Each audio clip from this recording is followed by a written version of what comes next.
وہ ایک شخص غریب تھا اور گاؤں کے بڑے نمبردار کی بیٹی کے بارے میں گئے اس سے شادی کروں گا۔ بعض غریبوں کے خیالات بڑے ہوتے ہیں۔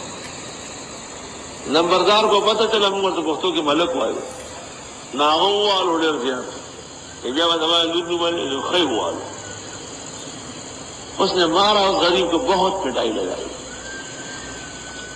کہا آئندہ میری بیٹی کا نام لینا۔ نمبردار نے اس شخص کی بے عزتی کے بعد دیکھا کہ وہ بیٹی جو تھی وہ پاگل ہو گئی اور وہ گھر سے بغیر پوچھ کے اور بغیر پردے کے باہر نکلنا شروع کیا۔ وہ بڑا تنگ آیا، نوبت یہاں تک پہنچی کہ اس کو زنجیر سے باندھا جا رہا اور وہ غریب آدمی جو تھا اس نے سورہ تغابن شروع کر دی۔ ہر قسم کے علاج کے بعد اخیر میں نمبردار کو کہا گیا کہ کسی غریب و عاجز کا دل دکھایا ہے اور اس کی آنکھ پڑی ہے۔ اس نے کہا کہ اس طرح ایک ہمارے گاؤں کا لڑکا ہے وہ اس کا نام لیتا تھا، تو اس بزرگ نے کہا کہ اس سے معافی مانگی ہے۔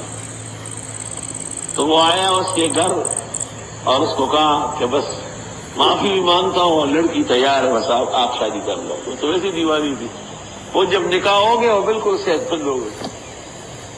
عظمت افاتی عمل غافل مشو گند بل گندم بروید جوش جو۔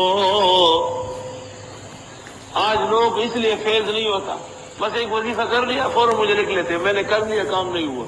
جسے کوئی کہ ڈاکخانے چلے گیا وہاں سے پارسل نہیں ملا، شرم تم کو مگر نہیں آتی۔